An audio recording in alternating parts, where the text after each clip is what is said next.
नमस्कार साथियों, कैसे हो आप सभी का एक बार पुनः तहे दिल से इस डिजिटल प्लेटफॉर्म पर हार्दिक स्वागत और अभिनंदन करता हूं। और आप सभी को पता है कि अपना जेईटी का प्री पीजी का जो भी अपने था जेट 2026 उसका रिजल्ट है वो है जो बीकानेर यूनिवर्सिटी ने जारी कर दिया है। अब जिन विद्यार्थियों के अच्छे नंबर आए, उन्होंने अच्छी तैयारी करी, उनको बहुत बहुत है जो हार्दिक शुभकामनाएं, उनके उज्जवल भविष्य की हम कामना करते हैं। लेकिन ऐसे कई विद्यार्थी हैं जिनका रिजल्ट अच्छा नहीं रहा, या जिनको उनकी जितनी उनको आशा थी उसका अनुरूप उनका है जो रिजल्ट नहीं रहा। तो अब वैसे विद्यार्थी वो डिप्रेशन में या असामंजस्य की स्थिति के अंदर है कि अब उनको आगे करना क्या चाहिए। वापस तैयारी करनी चाहिए, किसी अदर फील्ड में जाना चाहिए, क्या तैयारी करनी चाहिए। तो उसके बारे में आज की क्लास है जो संपूर्ण हम जो लेके आए हैं वन बाय वन, अपने जो भी आपके डाउट हैं या आपके मन के अंदर कौन कौन से क्वेश्चन आए हुए हैं उनके बारे में जो आज की सेशन के अंदर हम तैयारी करने वाले हैं कि जेड 2026 में नंबर कम आ रहे हैं, अब क्या करें। किसी मतलब मैं बात करूं अदर ऑप्शन कोई चुने, दोबारा तैयारी करें या कुछ और करें, तो उसके बारे में हमें जो एनालिसिस करने वाले हैं। ठीक है, तो सबसे पहले हम बात कर लेंगे भाई कि कौन से नंबर या कितने नंबर वाले विद्यार्थी सेफ जोन के अंदर। सबसे पहले तो वो बात कर लेते हैं कि भाई सेफ जोन कितना, क्या कि सेफ जोन कौन सा है। सेफ जोन तो मैंने पहले भी बताया था कि जिन विद्यार्थियों के 300 या 300 के आसपास नंबर आ रहे हैं उनको पेमेंट सीट मिल जाएगी, वो भी यूनिवर्सिटी की। हालांकि इनको गवर्नमेंट तो कॉलेजेस मिल जाएगी, मैं बात करूं किसकी, यूनिवर्सिटी की। ठीक है, लेकिन जिसके 320 या मैं बात करूं 350, मैं उस टाइम आपके मार्क्स ही बता रहा था, आज में मैं वही बता रहा हूँ। ये इन विद्यार्थियों को कहीं टेंशन लेने की जरूरत नहीं है, इनको आराम से आपके नॉर्मल सीट मिल जाएगी। किसके अंदर, आपकी यूनिवर्सिटी के अंदर। किसके अंदर, यूनिवर्सिटी के अंदर इसको आराम से मिल जाएगी, कोई दिक्कत नहीं है उनके। चलो, अब मैंने दूसरी बात बताई थी कि जिन विद्यार्थियों के 230 से लेकर 250 के बीच में नंबर आ रहे हैं, या मैंने उस दिन ये बताया था कि जिनके इनके बीच में आ रहे हैं उनको कहीं ना कहीं, चाहे न्यू कॉलेज मिले, चाहे न्यू कॉलेज मिले, चाहे ओल्ड कॉलेज मिले, चाहे न्यू मिले चाहे ओल्ड मिले, उनको कहीं ना कहीं कॉलेज मिल जाएगी। ठीक है, अब दिक्कत कौन किसके आ रही है। एक ऐसे, तो एक तो वो कैटेगरी के विद्यार्थी हुए जिनके नंबर कितने आ रहे हैं,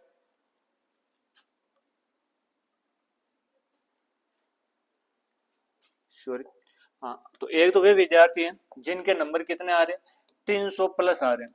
कितने आ रहे हैं, 300, या मैं बात करूं 350 के आसपास नंबर आ रहे हैं। तो ये जो विद्यार्थी हैं ये यूनिवर्सिटी वाले, कौन से, यूनिवर्सिटी के अंदर जाने वाले विद्यार्थी हैं। इसके अलावा कौन से विद्यार्थी हुए, तो ऐसे विद्यार्थी हैं जो 270 से लगभग 300 के बीच में आ रहे नंबर। ये विद्यार्थी, मैं बात करूं जो ओल्ड कॉलेज है अपनी, और जिनकी रैंकिंग बहुत अच्छी चल रही है राजस्थान के अंदर, या मैं बात करूं जो राजस्थान की जो टॉप 10 कॉलेज है, कौन सी, टॉप 10 कॉलेज, इसके अंदर जो रहने वाले विद्यार्थी हैं वो इसके बीच में रहने वाले हैं। क्लियर है, जैसे भाई अपने नागौर कॉलेज है, सुहाना भीलवाड़ा हो गई, ठीक है। इसके अलावा अपने फतेहपुर सीकर वाली भी कॉलेज है, नागौर कॉलेज है ना, बहुत सारी कॉलेज है, वो इसके अंदर आ जाएंगे। इसके अलावा मैंने बताया था 250, सॉरी 230 या 250, ये जो विद्यार्थी हैं इन विद्यार्थियों को लगभग, मैं बात करूं आपके न्यू गवर्नमेंट कॉलेज मिल जाएगी। न्यू जो कॉलेज है अपनी, वो मिलने की क्या रहेगी, पूरी पूरी संभावना रहेगी, कोई दिक्कत। अब किसको क्या करना चाहिए, ये तीन कैटेगरी के विद्यार्थियों के, एक अपने हो गए भाई यूनिवर्सिटी वाले विद्यार्थियों की, एक अपने हो गए यूनिवर्सिटी वाले विद्यार्थी, एक अपने हो गए ओल्ड कॉलेज वाले विद्यार्थी, एक हो गए अपने न्यू कॉलेज वाले विद्यार्थी। और इनके मैंने बता दिया भाई इतने इतने मार्क्स लगभग होने चाहिए। अब तो अपने मैं बात करूँ राजस्थान के अंदर जो कॉलेज है या जो यूनिवर्सिटी है वो किस प्रकार के होते हैं, तो अपने भाई चार, या मैं बात करूँ चार प्रकार की, मैं उनको डिवाइड कर रहा हूँ, मैं अपने हिसाब से डिवाइड कर रहा हूँ। एक तो वो हो गई अपनी जो यूनिवर्सिटी है, जो कि आपके मेन कैंपस यूनिवर्सिटी है, गवर्नमेंट कॉलेज है, या जो गवर्नमेंट की तरफ से जो यूनिवर्सिटी है। एक अपनी हो गई ओल्ड कॉलेज, एक हो गई अपनी न्यू कॉलेज, और एक हो गई आपकी प्राइवेट। प्राइवेट कॉलेज मान लो इसको, या कोई प्राइवेट जो भी आपकी यूनिवर्सिटी है वो इसको मान सकते हो आप, ठीक है। तो ये चार भागों के अंदर इसको मैंने डिवाइड किया। इसके भी मार्क्स बता दिए मैंने, इसके भी बता दिए, इसके भी बता दिए कि भाई इतने इतने मार्क्स आ रहे हैं। यदि यहाँ थोड़ा कैटेगरी से थोड़ा आपको थोड़ा डिफरेंट हो सकता है भाई, एससी वालों को हो सकता है 230 या 235 पर मिल जाए, ओबीसी वालों हो सकता है 260 तक चली जाए। लेकिन ऐसा मान के चलो कि जिनके 230 से या 250 के बीच में आ रहे हैं वो कहीं ना कहीं उनका जुगाड़ बैठ सकता है, ठीक है। चलो, अब ये तो मैंने बता दिया। अब विद्यार्थियों की दिक्कत क्या आ रही है यहाँ पर, इनका क्या करें। तो सबसे पहला जो विद्यार्थियों के क्वेश्चन आ रहा है ना माइंड के अंदर, कि क्या कम नंबर आने पर, पहला जो क्वेश्चन आ रहा है उनके माइंड में ये आ रहा है कि क्या कम नंबर आने पर प्राइवेट जो भी आपकी कॉलेज है या जो भी आपकी यूनिवर्सिटी है उसमें एडमिशन ले लेगा, उसमें एडमिशन ले या नहीं। ये पहला उसके माइंड में क्या आ रहा है, क्वेश्चन आ रहा है। इसका जवाब क्या होगा कि भाई कम नंबर आ रहे हैं, तो जैसे मान लो कोई विद्यार्थी है जिसके 150 नंबर भी आए, या ऐसा कोई विद्यार्थी जिसके 180 नंबर आए, या ऐसा विद्यार्थी जिसको 200 के आसपास नंबर आ रहे हैं, ठीक है। 200 हो सकता है 10 या 15 नंबर, आप प्लस माइनस कर लो, मतलब 215 230 ये मान लो। हालांकि तो अब इसमें भी दो प्रकार के कैटेगरी के हो गए। एक तो जिसके मैं मान लो जो मेन मिड पॉइंट वो 200 को मान के चलते हैं, हम किस को मान के चलते हैं, 200 को मान के चल रहे हैं कि जिस विद्यार्थी के 200 आ रहे हैं, 200 से प्लस आ रहे हैं, एक है जिसके 200 से कम आ रहे हैं। तो जो 200 से कम नंबर आ रहे हैं, पहले तो मैं बात करूं उसकी, वे 200 से कम नंबर आ रहे हैं, सबसे पहले बात करेंगे उसको क्या करना चाहिए। 200 से कम नंबर आ रहे हैं उसको क्या करना चाहिए। तो उसके लिए मैं आपको एक बता दूं, सजेस्ट करूं कि मान लो आप इस बार नए हो, न्यू विद्यार्थी हो भाई, अपने में इस बार यूनिवर्सिटी के पेपर एनालिसिस किया, मैंने भी देखा, आपने भी पिछले सालों के पेपर देखे होंगे, बहुत सारे एक्सपर्ट भी आए, हमने भी पेपर सॉल्यूशन करवाया, सारी चीजें हुई, ठीक है। अब यहाँ पर जो बच्चा साल भर अच्छी तैयारी करके गया है, 8-10 महीने अच्छी तैयारी करी है, फाउंडेशन बैच के अंदर था, फाउंडेशन बैच के अंदर था और अच्छी तैयारी करके गया, तो मैं ऐसा दावे के साथ कह सकता हूँ उसके जो नंबर है वो 200 से कम तो नहीं आ सकते, 200 से कम तो उसके नंबर नहीं आ सकते, ये बात तो फिक्स है इसके अंदर, ठीक है। तो 200 से कम नंबर किसके अंदर आएंगे, जो विद्यार्थी क्रैश कोर्स के अंदर था, किसके अंदर था, क्रैश कोर्स के अंदर था, ऐसे विद्यार्थियों के कितने नंबर आ सकते हैं, 200 से कम आने की संभावना है। वापस सुना मैं क्या बोल रहा हूँ, जो विद्यार्थी अच्छी तैयारी करके गया, 8-10 महीने उसने अच्छे ढंग से पढ़ा, क्वेश्चन प्रैक्टिस की, पीवाईक्यू वगैरह निकाले, तो उसके 200 से कम नंबर नहीं आ सकते। तो 200 से कम कैटेगरी के अंदर कौन से विद्यार्थी हैं, जो किस में गए थे, क्रैश कोर्स में गए थे, अच्छा उनको गाइडेंस नहीं मिला, उन्होंने अच्छी प्रैक्टिस नहीं की, उनके 11-12 तो जो फाउंडेशन वो इतना इनका स्ट्रॉन्ग नहीं था, तो ऐसे विद्यार्थी 200 से कम नंबर रहेंगे। तो उनको क्या करना चाहिए, तो उन्होंने क्रैश कोर्स में तैयारी की, तो ऐसे विद्यार्थियों के लिए एक सजेस्ट है कि उनको, अब उनके पास में भी दो रास्ते हैं, उसके पास में दो रास्ते हैं। पहला रास्ता क्या है, तो पहला रास्ता है कि प्राइवेट ले लो, प्राइवेट कॉलेज या यूनिवर्सिटी में चला जाओ। दूसरा उसके पास में ऑप्शन है कि किसी अदर फील्ड में चला जाओ, दूसरा क्या उसके अदर फील्ड में चला जाऊं। तो दोनों डायरेक्ट में क्लियर कर देता हूँ। सबसे पहले बात करें भाई प्राइवेट कॉलेज यूनिवर्सिटी, इसका क्या मायाजाल, उसके बारे में देख लेते हैं कि प्राइवेट जो भी कॉलेज है या जो कॉलेज है उसके बारे में क्या सिस्टम रहने वाला है। तो भाई अपने सबको पता है भाई, अपने जो डिग्री है उसके अंदर 8 सेमेस्टर होते हैं, ठीक है, 8 सेमेस्टर होते हैं, ठीक है, 4 साल की डिग्री है। अच्छा, अब आप थोड़े दिनों बाद में आपकी काउंसलिंग होगी, काउंसलिंग होने के बाद में आपके एक सीट मैट्रिक्स जारी होगी, सीट मैट्रिक्स के अंदर कौन कौन सी कॉलेजों के अंदर जेट के थ्रू एडमिशन होगा राजस्थान के अंदर, उनकी पूरी की लिस्ट आएगी, ठीक है ना। जैसे इधर कॉलेज का नाम लिखा होगा, उधर बताएगा कि कॉलेज प्राइवेट है गवर्नमेंट है वो बता देंगे, इसके अलावा उसकी पर सीट की फीस कितनी है वो यहाँ पर बताई जाएगी, ठीक है ना। मैं खुद अपने मन से कुछ नहीं बोल रहा हूँ, मैं सीट मैट्रिक्स से बोल रहा हूँ कि लास्ट साल सीट मैट्रिक्स के अंदर क्या सिस्टम था, इस बार उनका क्या रहने वाला है, ठीक है, उसके बारे में बात कर रहा हूँ। तो जब ये सीट मैट्रिक्स आएगी ना, तब आप ये चीज एनालिसिस करना कि जो भी अपनी प्राइवेट कॉलेज है उसकी जो फीस है वो लगभग 35,000 रुपए से लेकर लगभग मैं मान के चलो 50,000 रुपए, ये है आपकी पर सेमेस्टर ये इसकी क्या है फीस है, कितनी, 35,000 से 50,000, सॉरी 50,000 के बीच में है। चलो मैं दोनों को नहीं मानू, इन दोनों को मैं बीच का एक रेशियो ले लेता हूँ, तो मैं मानता हूँ कि भाई 40,000 रुपये, 40,000 रुपये पर सेमेस्टर फीस है। अपने साल के अंदर 2 सेमेस्टर होते हैं, यानी साल की 80,000 फीस, 80,000 फीस हुई, 80,000 फीस, और अपने कितने होते हैं 4 साल की, कितने हुए 3,20,000, शायद इतने होंगे, देख लेना अपने हिसाब से कैलकुलेशन करते हैं, 8 चौक 32, 3,20,000 रुपये फीस होंगी। तो 3,20,000 रुपये तो आपकी केवल और केवल किसकी फीस है, कॉलेज या यूनिवर्सिटी की फीस है। अब आप जाओगे तो अपने आप को पता है कि आपने जो बीएससी ऑनर्स डिग्री होती है रेगुलर डिग्री है, रेगुलर डिग्री, इसमें प्राइवेट वगैरह कुछ नहीं होता, भले आपको कॉलेज प्राइवेट मिली हो, पेमेंट सीट मिली हो, लेकिन जाना आपको डेली पड़ता है।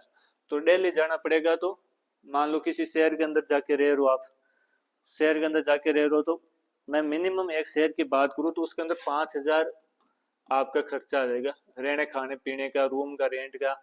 जो यूनिवर्सिटी होती है वो थोड़ी शहर से बाहर दूर भी होती है, 2 4 5 किलोमीटर जाना भी पड़ेगा आपको, रोजाना अप डाउन करना भी पड़ेगा। तो मैं ऐसा चाहूँ 5,000 तो कम से कम है, मिनिमम है। तो इसको आप 12 से गुणा करो, कितने हुए, लगभग 60,000, 60,000 रुपये आपके किसके हुए, पर एक ईयर के हुए। और इसको आप 4 से कर लो, लगभग 2,40,000 रुपये, 2,40,000 रुपये इसके होते हैं। तो 3,20,000 रुपये आपकी यूनिवर्सिटी की फीस होगी, 4 साल का रहने खाने का कितना खर्चा आएगा, तो कितना आ जाएगा आपका, आपके 2 लाख या 2.5 लाख में ऐसा मान लो। तो चलो हम 2 या 2.5 लाख उसको छोड़ देते, तो हम मान लेते भाई 5 या 5.5 लाख जो रुपए हैं वो आपके क्या जाएंगे, रहने का खाने का पीने का, पूरी डिग्री जब तक आप करोगे इतने रुपए में वो पड़ेगी डिग्री, ठीक है। अब ऐसा डिग्री का आप क्या करोगे। दूसरी बात, प्राइवेट जो यूनिवर्सिटी डिग्री होती है उसका कोई भरोसा नहीं होता, ठीक है ना, उसका कोई भरोसा नहीं होता है। कई एग्जाम्स होते हैं जिनमें उसको नहीं करते हैं, वेरीफाई भी नहीं करते हैं। तो ऐसी डिग्री का क्या करोगे, 5 साढ़े 5 लाख रुपए भी दे रहे हो आप। तो इससे अच्छा यह है ना कि 5 साढ़े 5 रुपए का कोई बिजनेस करो अपना अच्छा, तो उसके अंदर आपको कहीं ना कहीं वापस इनपुट तो मिलेगा, लेकिन यहाँ पर आपको ऐसा कुछ भी देखने को नहीं मिलेगा। तो पहली चीज, जिन विद्यार्थियों को 200 से कम नंबर आ रहे हैं, ऐसे चुंगल में आप बिल्कुल भी है, मेरी राय मानो तो बिल्कुल मत फंसना। इसके अलावा आपको जो अच्छा लगे उसके बाद में आप जो अच्छा लगे वो करना, लेकिन मेरी बात मानो तो ये चीज आपको नहीं करनी चाहिए। दूसरी चीज, पेमेंट, जो कॉलेज है या प्राइवेट कॉलेज वो उसका मैंने आपको क्लियर बता ही दिया। मैं बात करूं अदर, अदर फील्ड के अंदर क्या सिस्टम रहेगा। तो अदर फील्ड के अंदर मैं ऐसा मानूं कि भाई आप एग्रीकल्चर के अंदर आए हो, एग्रीकल्चर भारत का नहीं दुनिया का सबसे बेस्ट एक सब्जेक्ट मान सकता हूँ, या मैं कह सकता हूँ इसको। तो इस सब्जेक्ट को छोड़ना मत, ये सब्जेक्ट आपको जिंदगी के अंदर बहुत आगे लेके जाएगा। तो जिस इस फील्ड में आगे हो, तो अब तो वो कहते हैं वो युद्ध में जाने के बाद केसरिया रखेंगे, अब आगे या तो वापस जीत के आएंगे या फिर शहीद होके आएंगे, या शहीद होके आएंगे या फिर जीत के आएंगे, अब वापस लौट के आना नहीं है, तो वो वाला सिस्टम है। तो इस फील्ड के अंदर आए हो, अच्छा फील्ड है, स्कोप अच्छा है, एग्रीकल्चर के अंदर आगे बहुत सारी वैकेंसी आने की संभावना है। अभी जस्ट वैकेंसी हुई भी है, अभी भी आपको पता है एग्रीकल्चर के अंदर भी प्रेजेंट टाइम में कितनी वैकेंसी चल रही है, कम से कम 5,000 प्लस पदों पर अभी चल रही है।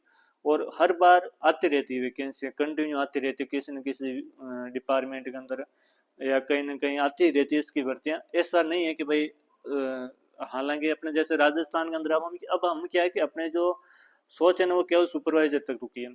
अब सुपरवाइजर पिछले 1,000 पदों पर 1100 पदों पर, अब हर साल तो सुपरवाइजर भी नहीं आ सकते, इतने पद भी खाली नहीं होते। तो आप देखो सुपरवाइजर वैकेंसी का भी आप इतिहास उठा के देख लो, हर 2 साल से वैकेंसी आ रही है। ऐसे एग्रीकल्चर के अंदर नहीं, आप किसी भी अदर फील्ड में चले जाओ, ऐसी कोई वैकेंसी नहीं है जो 2 साल के अंदर या 1.5 साल के अंदर आ रही है। अपने सुपरवाइजर आ रही है, देखो 2013 के अंदर सुपरवाइजर आई थी, उसके बाद कब आई थी, 2015 में आई थी, उसके बाद कब आई थी, 2018-19 में आई थी, 18-19 में आई थी, वापस 2020 में आ गई थी, लेकिन 20 में कोरोना की वजह से ये वैकेंसी चली गई थी 2021 में।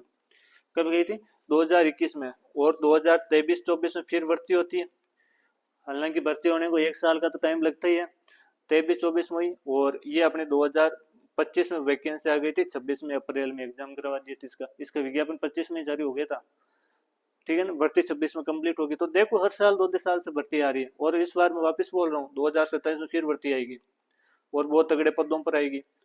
तो तैयारी कैसे करोगे उसकी, तो आप देखोगे तो उसमें एग्रीकल्चर का जो मटेरियल है 60 क्वेश्चन का, टोटल 100 आते हैं, उसमें 60 एग्रीकल्चर का आता है, वो जेड का और उसका एकदम सेम डिट्टो है, कोई मतलब इतना उत्तर भी उसमें फर्क नहीं है। तो यहाँ पर देखोगे तो आपकी कंपटीशन की तैयारी साथ में हो गई है। तो मेरा ऐसा मानना है कि जिनके विद्यार्थियों को नंबर कम आ रहे हैं, पहली चीज उनको प्राइवेट जो कॉलेज है यूनिवर्सिटी उसके चक्कर में नहीं फंसना आपको। दूसरी चीज, फील्ड छोड़ कर नहीं जाना है, फील्ड आपको आगे बहुत जगह ले जाएगी। मैं एक अलग से वीडियो बनाऊंगा जिसके अंदर हम देखेंगे एग्रीकल्चर के अंदर रियल के अंदर कौन कौन से इसके अंदर आगे क्या स्कोप है। हालांकि विद्यार्थी होते हैं उसको ज्यादा ग्राउंड लेवल पर क्या होता है उसके बारे में नहीं पता होता है। अब मैं आपको आप बात करूँ कि सीसीआई क्या है, सीसीआई वैकेंसी आ रही है अभी एग्रीकल्चर के अंदर एक, तो आपको हालांकि नहीं पता कि सीसीआई वैकेंसी क्या होती है, तो वो चीज यहाँ पर है, समझे मेरी बात। तो जिन विद्यार्थियों के नंबर 200 से या 200 से कम आ रहे हैं तो उनको अदर फील्ड में नहीं जाना। दूसरी बात, अब यहाँ पर एक बात ये आई कि ऐसे भी तो विद्यार्थी हैं, मैंने ये बताया कि 230 से लेकर 250 वाले कहीं ना कहीं मिल सकती है। तो अब एक कैटेगरी यहाँ पर कौन सी कि 200 से लेकर 230 वाले क्या करें, ये कैटेगरी भी ये भी तो बनेगी ना अपने हम। भाई 230 वाले से लेकर 250 वाले मैं मान सकता हूँ कहीं ना कहीं उसका जुगाड़ हो ही जाएगा, तो ये वाले क्या करें फिर 230 या 250। तो ऐसा मेरा मानना है कि यदि आपकी कोई कैटेगरी का आपको कोटा मिल रहा है, SC ST, ठीक है, आप MBC के हो, OBC वगैरह के EWS में थोड़े चांस कम है, लेकिन हो सके तो आप ट्राई कर लेना, ठीक है। OBC वगैरह हो गई, EWS हो गई, ठीक है, ये अपने मेन मेन कैटेगरी है। या ऐसे कोई है जिनके पिताजी को आर्मी का कोटा मिल रहा है, ठीक है, कोई विकलांग वाले हैं, ऐसे कोई विद्यार्थी हैं उनको काउंसलिंग करवानी चाहिए, उनको काउंसलिंग करवानी है। क्यों, इसका क्या फायदा होगा, तो इसका ऐसा फायदा है कि यदि आपका कहीं ना कहीं मामला बैठ जाता है, अब काउंसलिंग करोगे तो काउंसलिंग में भी कौन कौन से सावधान रखने चाहिए, काउंसलिंग किस प्रकार करनी है, उसका अलग से मैं वीडियो बना के आप लोगों को बता दूंगा। अब बात है कि काउंसलिंग क्यों करवानी चाहिए उन्हें, ऐसे विद्यार्थी जिनके 200 से 230 के बीच में नंबर आ रहे हैं उनको काउंसलिंग क्यों करवानी चाहिए, तो उसके मैं जवाब दे रहा हूँ। तो उसका जवाब ये है कि मान लो आपके कहीं पर मामला बैठ जाता है, कहीं आपको कॉलेज मिल जाती है, तो ठीक है। अब आप जब कॉलेज काउंसलिंग कराओगे तो वहां पर आपसे चॉइस फिलिंग करवाई जाएगी, भाई चॉइस फिलिंग कैसे भरनी है ना। तो चॉइस फिलिंग भरते टाइम ध्यान रखना हमेशा जो कॉलेज है वो गवर्नमेंट कॉलेज की ही चुनना, प्राइवेटों को चुनना ही नहीं है आपको। जब काउंसलिंग हो तो प्राइवेट को चुनना नहीं है, किसको चुनना, केवल और केवल गवर्नमेंट कॉलेजों को चुनना। गवर्नमेंट कॉलेजों को चुनने से एक फायदा होगा क्या, कि पहली बात तो आप जो चुनोगे उनमें से मिलेगी, पहला चीज। दूसरी चीज, यदि जो आपने चुनी है, हम पूरी कॉलेजों की लिस्ट दे देंगे आपको कि भाई कौन कौन सी आपको चॉइस फिलिंग के अंदर लगानी है। यदि उनमें से कहीं मिल जाती है आपको जो आपने काउंसलिंग के अंदर भरी, जैसे मान लो आपने के अंदर भाई एक एग्जांपल की बताऊंगी, 100 कॉलेज है एग्रीकल्चर की, ठीक है, गवर्नमेंट एक हम मान के चल रहे भाई 100 आपके गवर्नमेंट और प्राइवेट दोनों मिला के कितनी है, 100 कॉलेज है, ठीक है। अब इनमें से मान लो आपने 70, इसमें मान लो भाई अपने 70 तो कैसी है गवर्नमेंट है, 30 कैसी है प्राइवेट है। आपने 70 गवर्नमेंट जो कॉलेज है वो पूरे काउंसलिंग के अंदर लगा दी, 70 की 70 लगा सकते हैं, उसमें कोई फिक्स वो लिमिट नहीं होती, आप जितने चाहते हो जितने के अंदर आप एडमिशन लेना चाहते हो उसमें सारी में आप काउंसलिंग फिलिंग कर सकते हो। मैंने मान लो 70 लगाई, 70 के अंदर मान लो मेरे को कहीं पर लास्ट के अंदर, इसमें क्या होता है कि जैसे आपने फर्स्ट काउंसलिंग करवाई, फर्स्ट काउंसलिंग करवाने के बाद में इसका रिजल्ट आएगा, रिजल्ट आने के बाद में दो चीज होगी, या तो आपको कॉलेज मिलेगी या नहीं मिलेगी, दूसरी चीज आपको कहीं ना कहीं मिल जाएगी, ठीक है। तो जो मिल जाएगी उनके पास में फिर से दो ऑप्शन होंगे, या तो उसको एक्सेप्ट करो या उस पर अपवाड लगा सकते हो, ठीक है। अपवाड का मतलब एक लिस्ट और आएगी, उसके अंदर आपको कॉलेज कंफर्म हो जाएगी, ठीक है। तो यहाँ पर जो नहीं हुए ना जिनका सिलेक्शन या उनको नहीं मिली है, वो सेकंड लिस्ट का इंतजार कर सकते हो, सेकंड वाले जो नहीं होते वो थर्ड लिस्ट का इंतजार कर लो, थर्ड लिस्ट होती है वो अपने फाइनल होती है, इसके बाद में आपको वो कॉलेज एक्सेप्ट करनी होती है। तो थर्ड लिस्ट आएगी उसके अंदर दो कंडीशन होगी, या तो आपको कहीं ना कहीं कॉलेज मिल जाएगी या फिर आपको कॉलेज नहीं मिलेगी। तो सर इसका क्या हुआ, तो कॉलेज मिल गई तो जिंदाबाद है, मजे हैं अपने। यदि नहीं मिले, नहीं मिले तो आपकी जो काउंसलिंग है, जो 5,000 रुपए थी लिए, काउंसलिंग की 5,000 फीस है अपने जेड की, ठीक है, ये 5,000 रुपए वापस आपको पहली बात तो रिफंड हो जाएंगे, रिफंड हो जाएंगी, ठीक है। अब इसके रिफंड होने के बाद में यूनिवर्सिटी के अंदर वो हो जाएगी आपकी जो भी कॉलेज मिली, जिन जिन विद्यार्थियों को मिलेगी उनके सारों की काउंसलिंग हो जाएगी। काउंसलिंग होने के बाद में यहाँ पर एक और होती है अपनी स्पोर्ट काउंसलिंग। कौन सी होती है, ये काउंसलिंग होने के लगभग 1 महीने बाद में होती है। इसमें क्या होता है, तो इसमें ऐसा होता है भाई, ऐसा जैसे मैं हूँ तो मेरे को मान लो नागौर कॉलेज मिली है, और मेरा सीयूटी में या कहीं अदर जगह मेरा, जैसे मेरे को जीबी ब्यूटी मिल गई, पंतनगर मिल गई, अब मेरे को पंतनगर जाना और मेरा इधर जेट में नागौर में सिलेक्शन हो गया, तो दो जगह तो मेरा एडमिशन नहीं हो सकता। तो मैं क्या करूंगा, जेट वाला जो एडमिशन है उसको मैं वापस रिजेक्ट करूंगा, वो सीट में वापस छोड़ दूंगा और कहाँ चला जाऊंगा, जीबीपीटी चलूंगा। तो यहाँ पर नागौर के अंदर तो एक सीट खाली हो गई ना, ऐसे हर यूनिवर्सिटी के अंदर, हर कॉलेज के अंदर दो दो चार चार विद्यार्थी खाली होते जाते हैं, ठीक है। मैं मेरी बात करूं तो जब मैंने जेड 2022 दिया था तो उस टाइम हमारे 60 जने, 60 सीटें थी हमारे कॉलेज के अंदर, 60 जने थे, ठीक है। उसके बाद में आईसीआर का रिजल्ट आता है, रिजल्ट आने के बाद में विद्यार्थी धीरे धीरे वापस चले जाने शुरू होते हैं, और लास्ट में हम जाते जाते 46 जने रहते हैं, 14 विद्यार्थी आईसीआर में चले गए थे। कहाँ चले, तो 14 सीटें खाली हो गई थी वहां पर, समझे मेरी बात को। तो इस प्रकार हर यूनिवर्सिटी के अंदर दो दो चार चार पांच पांच विद्यार्थी निकलते जाते हैं। तो बाद में वो स्पोर्ट काउंसलिंग होती है, वो खाली जो सीटें हुई हैं उनको वापस भरने के लिए कौन सी काउंसलिंग होती है, आपके स्पोर्ट काउंसलिंग होती है। तो जिन विद्यार्थियों का यहाँ पर नहीं होता है, तो उसका पहली बात उसको पैसों की टेंशन नहीं होगी भाई अपने 5,000 रुपये डूब जाएंगे, नहीं, 5,000 रुपये नहीं डूबेंगे, ये वापस आपको रिफंड हो जाती है। यदि आपने जो 70 कॉलेज भरी है उनमें से कहीं नहीं मिली तो रिफंड हो गए, यदि उसमें से कहीं ना कहीं मिल गई तो रिफंड नहीं होगी, पहली चीज तो, ठीक है। ये रिफंड होने के बाद में यहाँ पर नहीं मिलती आपको, तो आप एक बार कहाँ पर स्पोर्ट काउंसलिंग के अंदर मौका लगो। स्पोर्ट काउंसलिंग ऐसा मान लो भाई, ज्यादातर अपने अभी क्या चल रहा है, अगस्त चल रहा है, सितंबर के एंडिंग में लगभग हो जाएगी स्पोर्ट काउंसलिंग मान लो, ठीक है। सितंबर या अक्टूबर के अंदर आपकी स्पोर्ट काउंसलिंग हो जाएगी। स्पोर्ट काउंसलिंग में यदि हो जाता है तो ठीक है, नहीं होता तो इसके बाद में आपको वापस तैयारी करनी है, उसके बाद में छोड़ के नहीं जाना, छोड़ के तो जाना ही नहीं है, ये तो आप माइंड से निकाल दो, छोड़ना तो है नहीं। वापस किसकी तैयारी करनी है, आपकी जेईटी वगैरह की बढ़िया तैयारी करोगे तो वापस कहीं ना कहीं आपको है जो यदि आप मेहनत करोगे अच्छी, तो आपको वापस कहीं ना कहीं उसका फल है जो देखने को है जो मिलेगा। तो ये मैं आपको कुछ बातें समझाना चाह रहा था। तो मैं आशा करता हूँ कि आपको सब चीज़ें समझ में आ गई होगी कि भाई कोई चीज़ है वो क्यों करनी चाहिए, या मैं गवर्नमेंट कॉलेज या प्राइवेट कॉलेज लो तो उससे मेरे को क्या फ़ायदा हो सकता है या क्या नुकसान हो सकता है, समझे मेरी बात। तो मिलते हैं इसी प्रकार जेट से रिलेटेड ज़्यादा वीडियो है, जैसे उसकी काउंसलिंग कैसे करें, सीट मैट्रिक्स क्या होते हैं, चॉइस फिलिंग कैसे भरें, फर्स्ट रिजल्ट क्या होता है, अपवार्ड कैसे लगाएं, सारी आगे की जो प्रोसेस है, काउंसलिंग कैसे कराएंगे, कौन कौन से डॉक्यूमेंट देंगे, इसके बहुत सारे वीडियो हमने पहले भी डाल चुके हैं।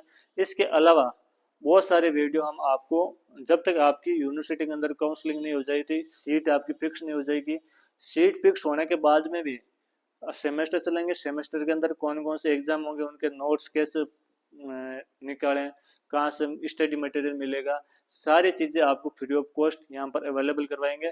तो आज हमारे साथ जुड़े और मिलते हैं एक नए वीडियो में एक नई इन्फॉर्मेशन के साथ, तब तक हमारे साथ जुड़ रहिए, धन्यवाद।